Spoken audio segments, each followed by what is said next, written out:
Today, let us talk about present perfect progressive tense. Present perfect progressive tense is also known as present perfect continuous. It is used in a sentence to indicate an action that started in the recent past and is still continuing in the present. Present perfect continuous is also referred to as present perfect progressive, as the action progresses from the past to the present.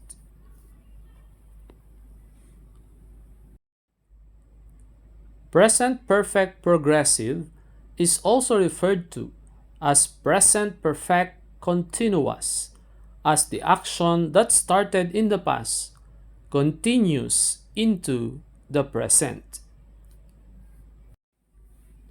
Present perfect progressive is used for a continuous activity that began in the past and continues into the present.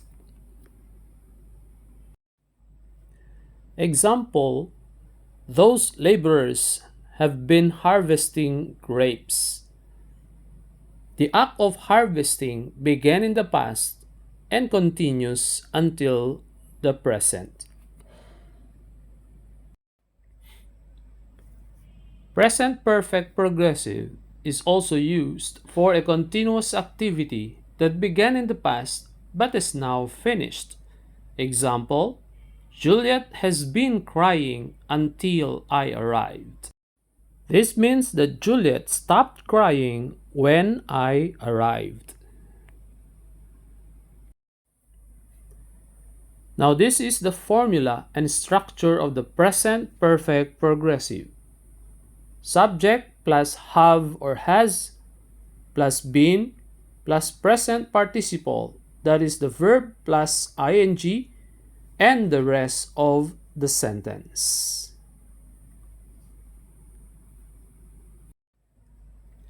The sentence structure of the present perfect progressive can be analyzed in its positive, negative, interrogative, and negative interrogative kinds of sentences. The structure for positive sentences would be subject plus have or has plus been plus present participle of the verb and the rest of the sentence. Examples: I have been reviewing for a week. He has been reviewing for a week. She has been reviewing for a week. They have been reviewing for a week. These show how positive sentences in their present perfect progressive are made.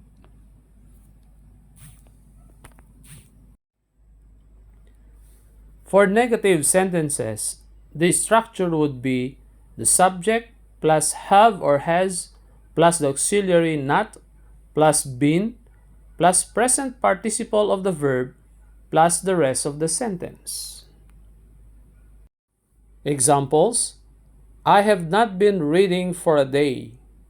You have not been reading for a day. He has not been reading for a day. She has not been reading for a day. Or they have not been reading for a day.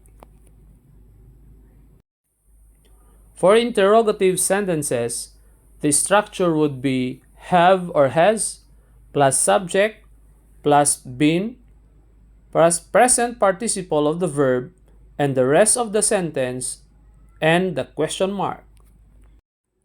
Examples for interrogative sentences: have I been listening to him? Have you been listening to him? Has he been listening to him? Has she been listening to him? Have they been listening to him?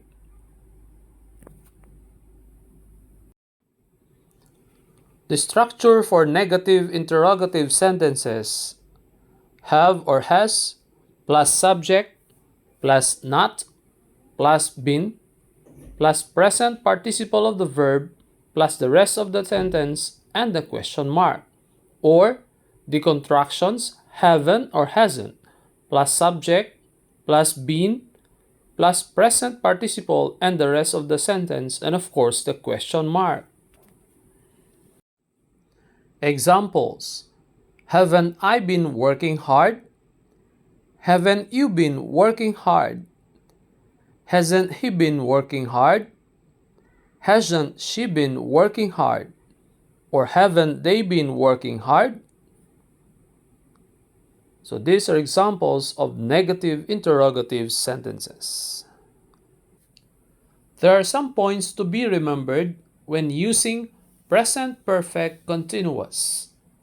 Just like present perfect tense, the present perfect continuous also consists of helping verbs and main verbs. The only difference is that instead of one helping verb and one main verb in the past participle form, the present perfect continuous uses two helping verbs and a main verb in the present participle form. The helping verbs are have or has along with been. These verbs are followed by the present participle of the main verb, which is formed by adding ing to the base verb. Example, I have been watching. The other fact that you should bear in mind is that, like the present perfect tense, the helping verbs have and has are used in accordance with the pronoun or noun used in the sentence. If you use the pronouns I, you, we, or they, use have plus been. If you use he, she, or it, use has plus been.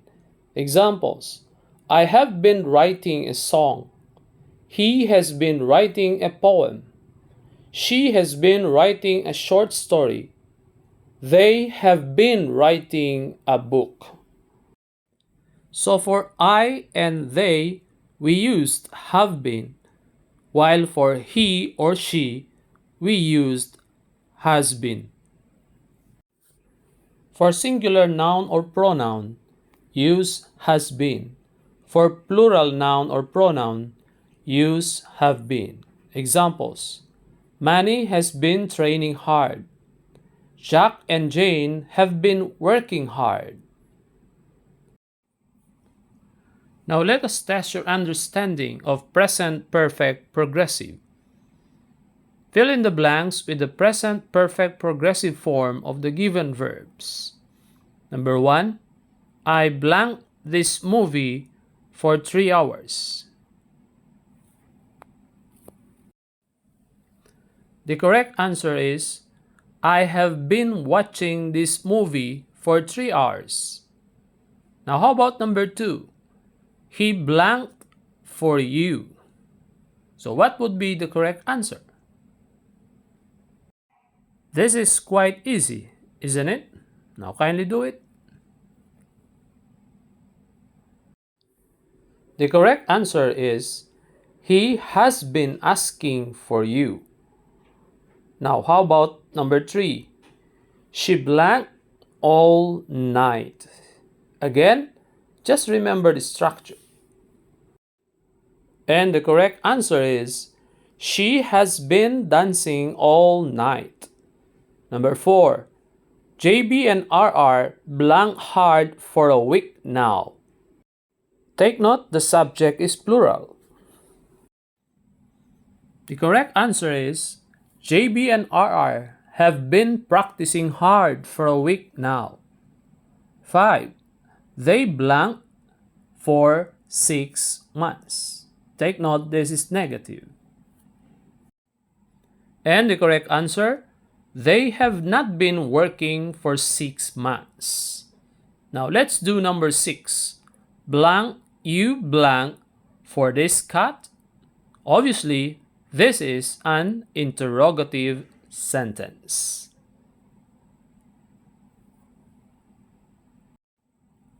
The answer is, have you been looking for this cat? How about number 7? Blank, she blank to enter the university. Again, take note, this is negative sentence. The correct answer is, hasn't she been trying to enter the university? Number 8. They blank of submitting their proposals.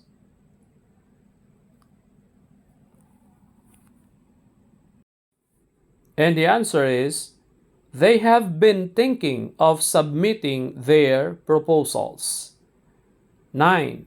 Blank he blank of a white Christmas? Obviously, this is an interrogative type of sentence. And the answer is, has he been dreaming of a white Christmas?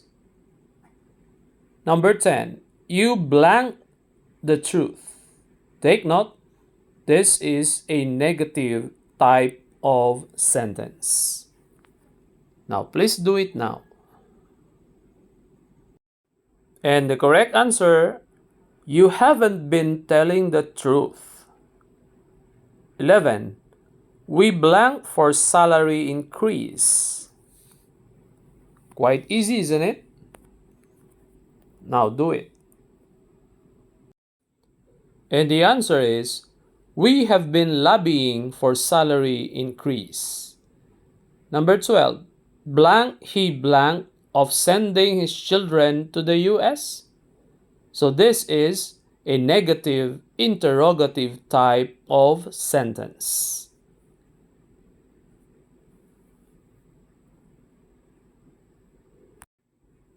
And here is the correct answer. Hasn't he been planning of sending his children to the US? How about number 13?